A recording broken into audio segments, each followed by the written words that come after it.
ready. So, hi everyone. My name is Nimu. I'm a somatic yin yoga therapist, and I'm also a strength and conditioning coach for the Malindi Turtles. Whoop whoop.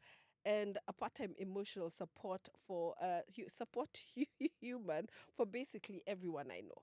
So I'm also a mother of one, friend to many, secretly the most loved relative in the family, and very publicly the favorite sister, according to me, and honestly, that's the only vote that matters, to my brother. I spend a lot of time helping people understand their bodies, their nervous systems, stress, emotion, and attachment patterns, which means today's episode is basically my version of an excellent time. So get comfortable, unclench your jaws, stop replying to that emotionally confusing text for an hour, and let's get into it. I'm going to call today's episode "The Body Remembers: Yin Yoga, Attachment Styles, and Learning to Feel Safe Again." So today, like I say, we're going to be talking about something that sits very quietly underneath our relationships, our reactions, our anxiety, our shutdowns, our overthinking, our people pleasing, our fear of abandonment, and even our inability to rest. Attachment styles. I'm sure you've heard of it.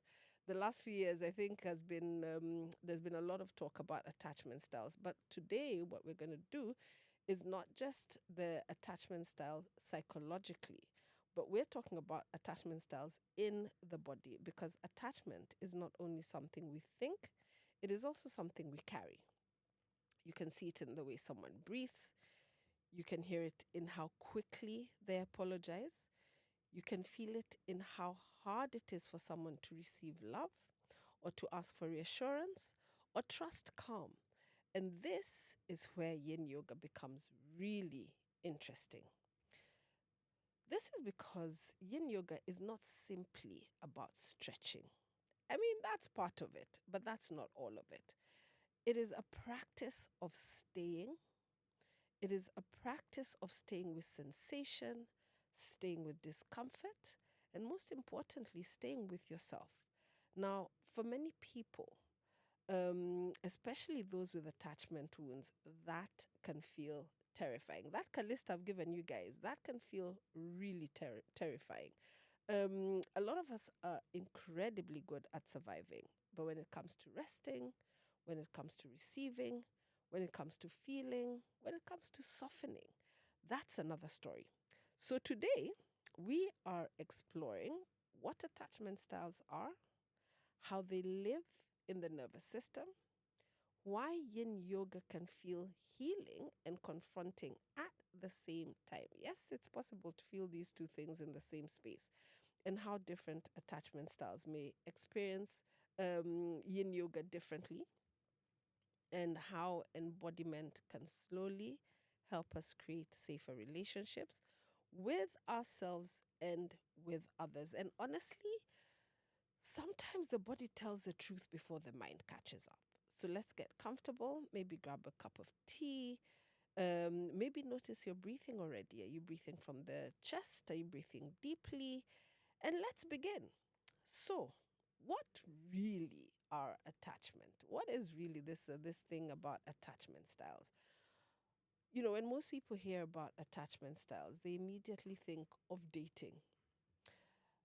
Think avoidance, anxious attachers, fearful avoidance, and secure attachment. TikTok has absolutely had a field day with this. Every other for you, or yes, I'm not that well versed in TikTok. I'm very good at making videos on TikTok, but if you start asking me the ndanis of TikTok, I'm not sure.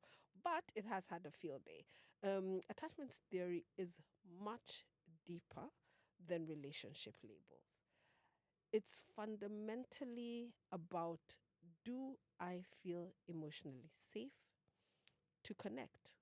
Do I feel emotionally safe to connect?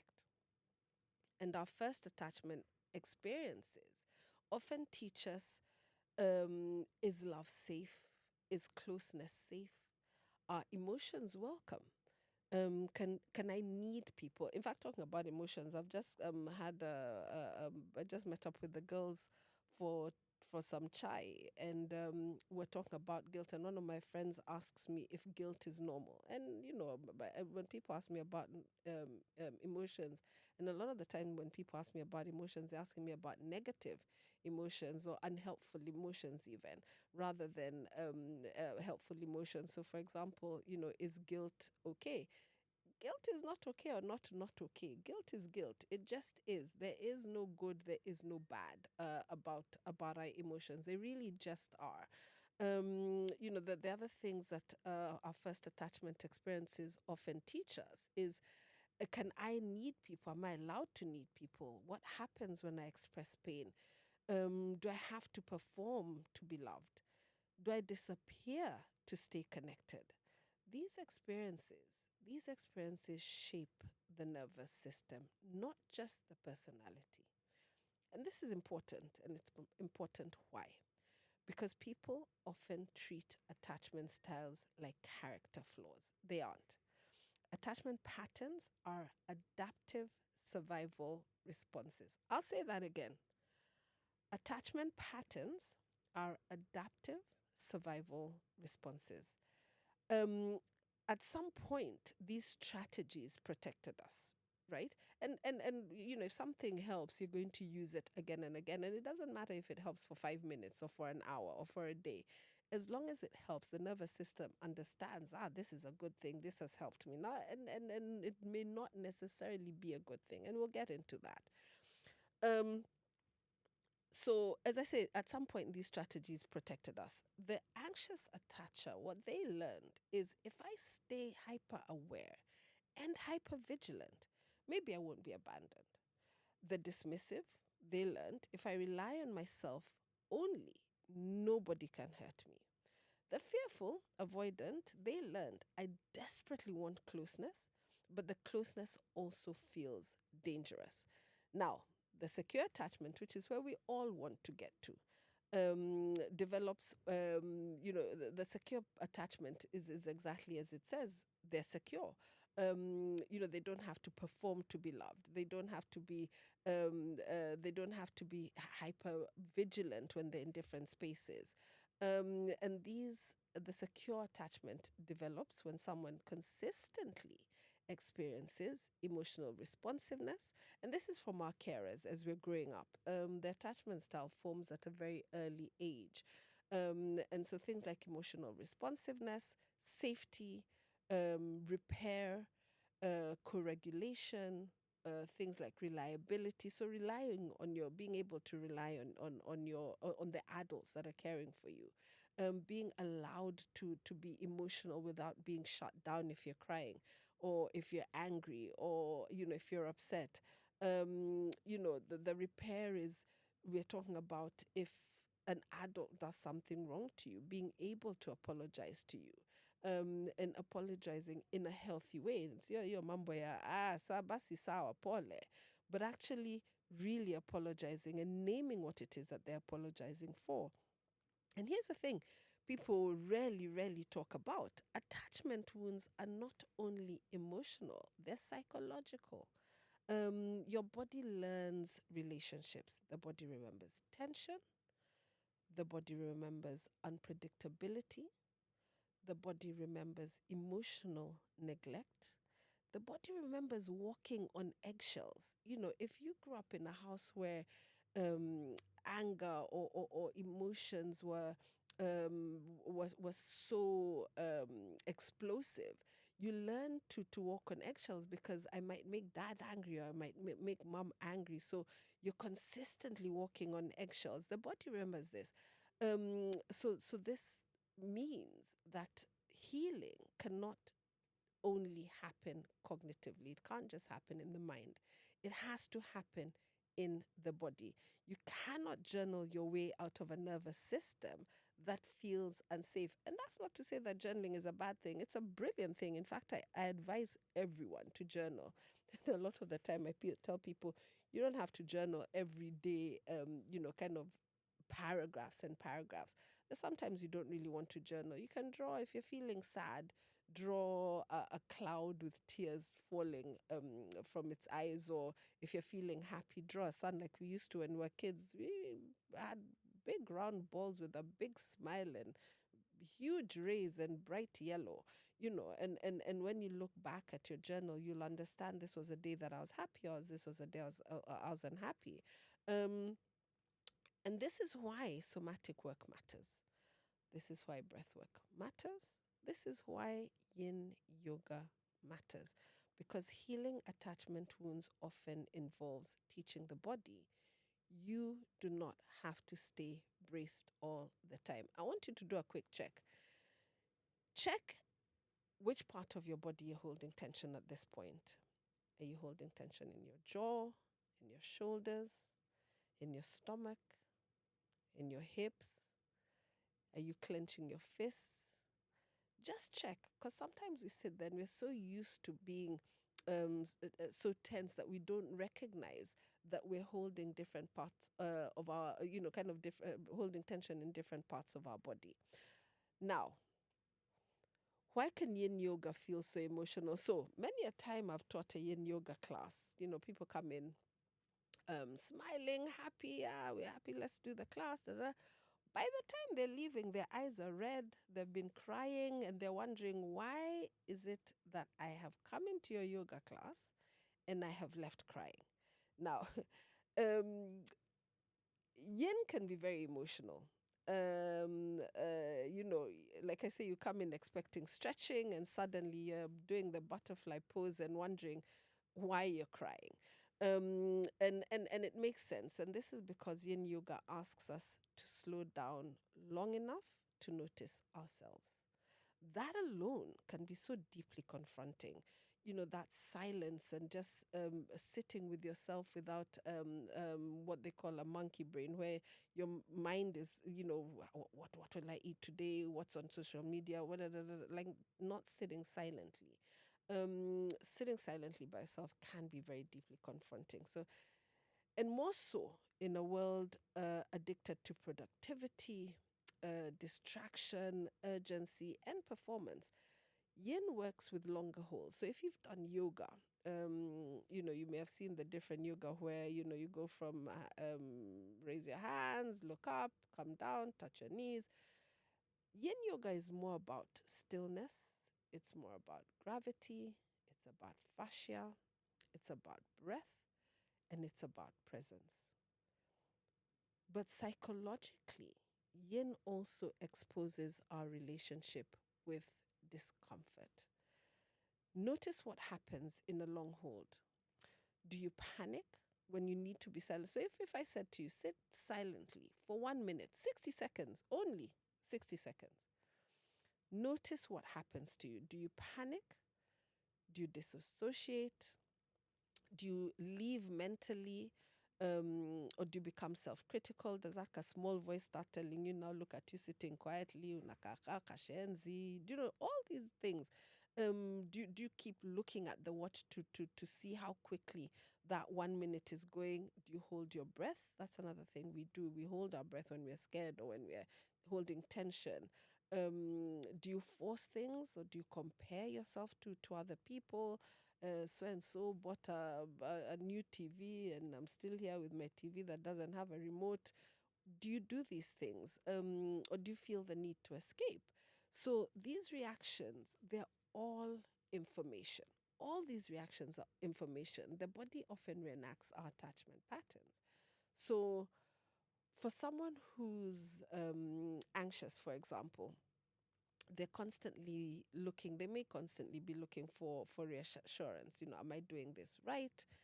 Is this enough? Should I go deeper? And we're talking about yin yoga. So someone dismissive, avoidant, may disconnect from the sensations entirely. So if they're feeling any emotion, they want to shut that down emotion immediately, because feeling is vulnerable, and people with dismissive, avoidant attachments do not do vulnerable at all. So, they might intellectualize the whole practice instead of feeling it. Why are my hips feeling like this? Why can't my body go down the way Nimu's is going? Or why, all these things. So someone with fearful avoidant attachment they may crave the softness of yin yoga, but also feel overwhelmed by its vulnerability and by its stillness, right? And this is why I think yin yoga is not just physical practice, it is a relational practice. You are building a relationship with sensation, you're building a relationship with boundaries, you're building a relationship with how you pace yourself, with how you trust yourself, how you surrender to yourself. You're building a relationship with the discomfort you feel. Instead of running away from the discomfort, you're actually looking at it in the eye and building a relationship with it. You're building a relationship with safety. You're building a relationship with how do I receive things? How do I receive love? How do I receive affection? How do I receive kindness? And building a relationship with even self attunement, right? Yin yoga teaches us that intensity is not the same thing as healing. I'll say that again. Intensity is not the same thing as healing. And honestly, some people with trauma histories are very used to the intensity. Chaos feels familiar, stress feels familiar, hyper interdependence feels familiar. I've had sessions with people who, when the stress disappears, they start panicking, or the anxiety is not there. They start panicking because the anxiety isn't there, you know. But when it comes to things like gentleness, when it comes to support, when it comes to slowness, these feelings are foreign. These feelings don't feel natural. And this is why people can feel emotional after yin. The nervous system finally has enough space to speak. It is being heard and it is speaking. And some of us don't like to hear what the nervous system is saying, because that also comes with its own issues with maybe I'm not a good person, maybe I'm not this, maybe. And again, it is what it is. Like we said, it is our nervous system. We learned how to adapt as children and have continued to use this adaptation even when it's not working for us. Now, let's go into the attachment styles and how they may show up in yin yoga as you're doing yin yoga. So we'll start with the anxious attachment. Anxious attachers often learned that connection was inconsistent. So as we're growing up, connection it wasn't a consistent thing. It wasn't always there.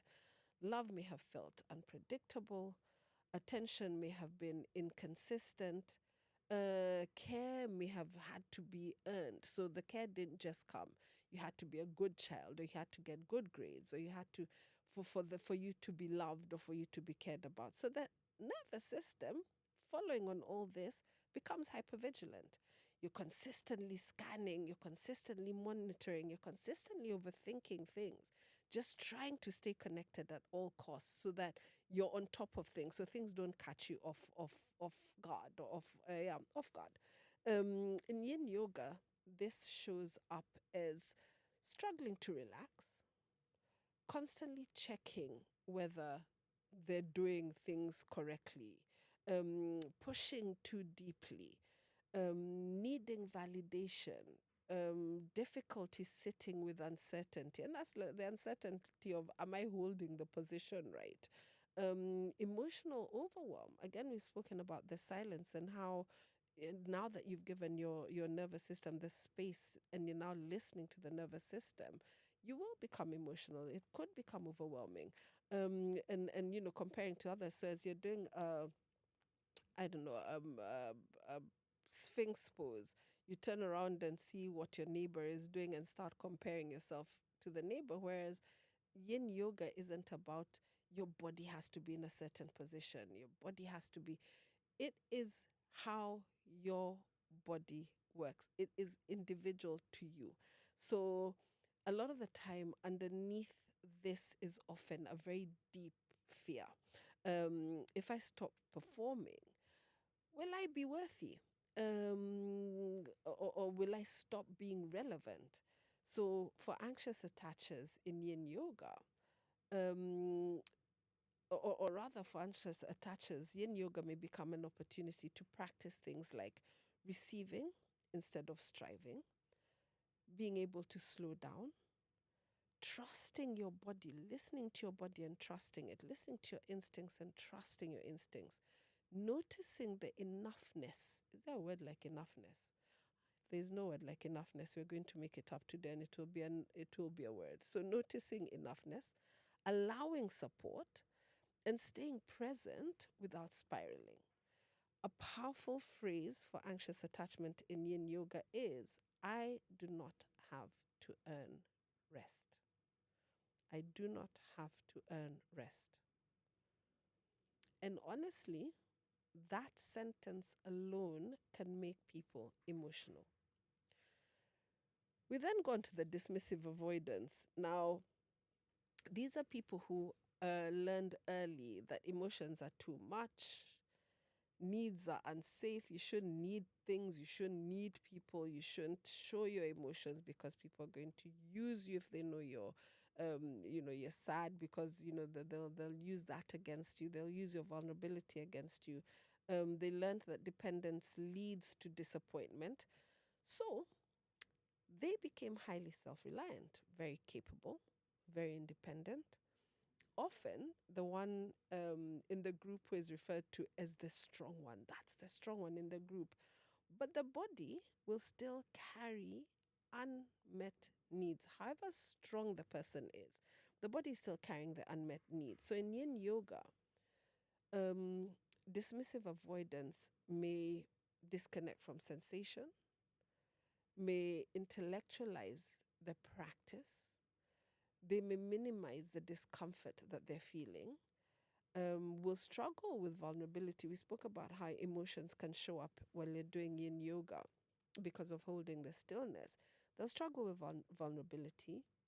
They'll resist emotional processing, become very restless in the stillness. So, at the beginning of a class, I'll tell you how long we'll be holding on to a position, and it can be anything from 5 minutes to 7 minutes, holding one position. And for them, this is just really uncomfortable. So they become restless in that stillness. They avoid asking for modifications or support because, again, that's being weak, and I'm not a weak person, and all the rest of it. So what's fascinating is that many avoidantly attached people are extremely good at overriding their bodies. So they can push through exhaustion, they can push through stress, they can push through emotions. The body becomes something to manage rather to listen to. So and I'm sitting there talking about they can push through exhaustion and push through stress, and some of you may be nodding and say, but that's a good thing, isn't it? In the job that I do, it's a good thing to be able to push through these things. But then, like I say, the body becomes something to manage rather than a thing to listen to. So Yin Yoga will gently interrupt that pattern, not aggressively, not forcefully, but persistently. It will ask, what are you feeling underneath that control? What is it that you're feeling underneath that control? So for dismissive avoidance, healing may involve reconnecting with sensation, allowing emotional language, practicing softness, learning interdependence, tolerating closeness with themselves. I'm not even asking you to tolerate closeness with someone else. I'm asking you to tolerate closeness with yourself. And so a useful phrase for the dismissive avoidance could be, I can stay connected without losing myself. I can stay connected without losing myself. Now, we move on to the fearful avoidant, who is also known as a disorganized attachment. This is often one of the most complex attachment styles or attachment patterns. There's usually a deep longing for intimacy alongside a deep fear of that same intimacy. The nervous system will experience connection both as safe but also as dangerous. So for many people, with this attachment style, they grew up with inconsistency, unpredictability, fear, emotional volatility, or even trauma. So in yin yoga, these people may deeply crave the grounding, suddenly feel overwhelmed by their emotions, dissociate during long holds, oscillate between surrender and panic, struggle with trusting the teacher or even the space that they're in, or become flooded unexpectedly with emotions. Their nervous systems are often cycling between activation and shutdown.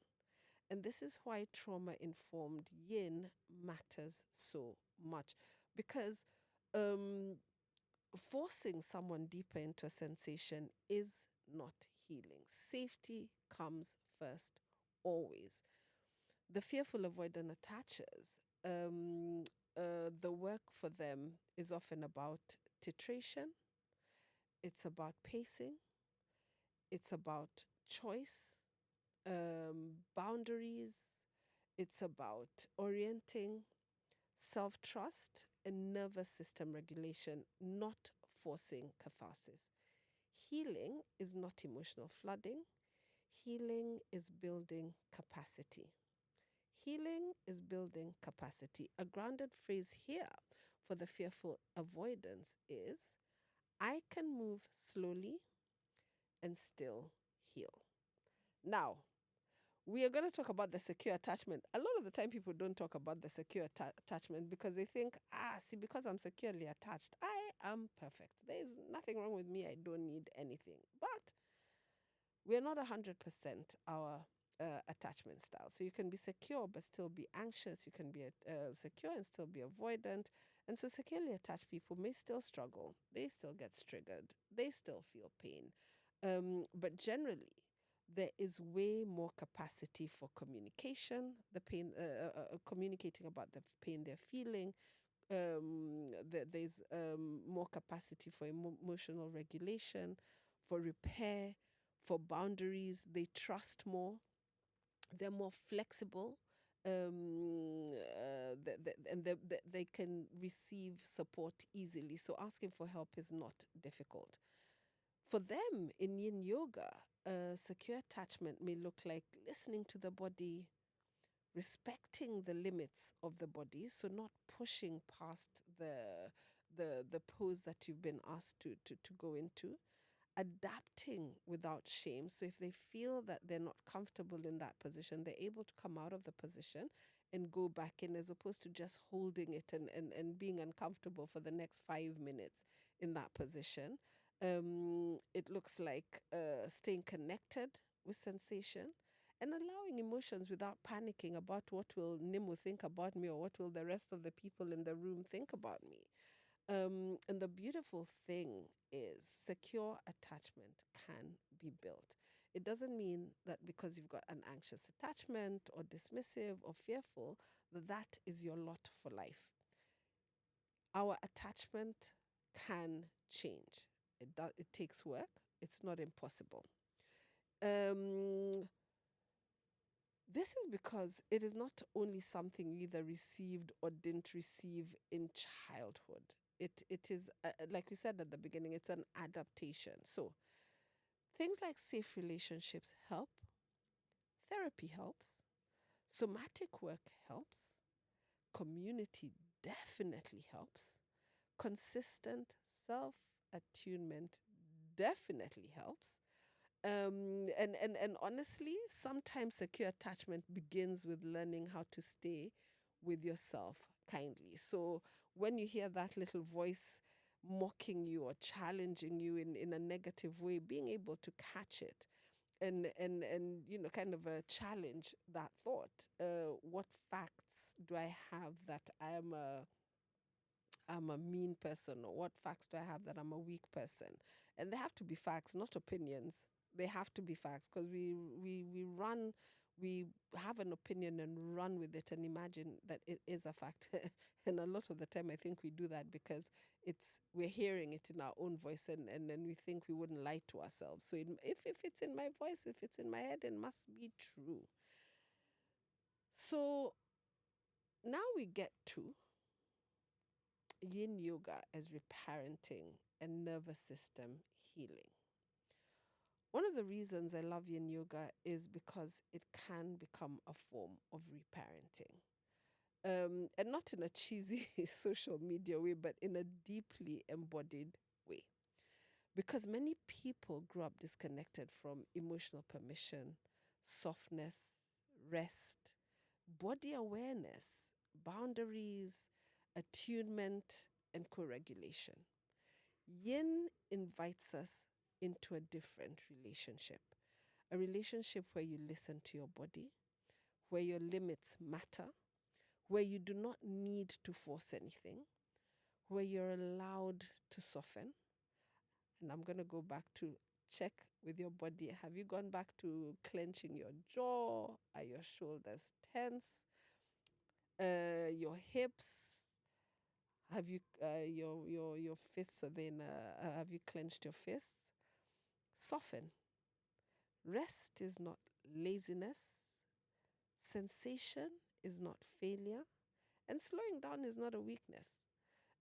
These things can actually feel revolutionary. Did I say the word right? I think I did. Especially for people who learn survival through hyper independence. It can feel revolutionary. I think one of the quiet tragedies in adulthood is how many people have never actually felt safe in their own bodies.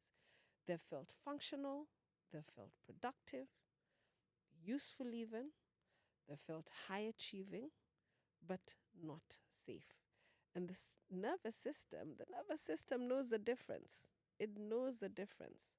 Yin yoga gives us an opportunity for micro moments of safety. It's not perfection, it's not instant healing, but it's moments, little pockets here and there that bring safety to you. Moments where the jaw softens, moments where the breath deepens, so you're breathing all the way into your stomach. So, actually, let's practice that.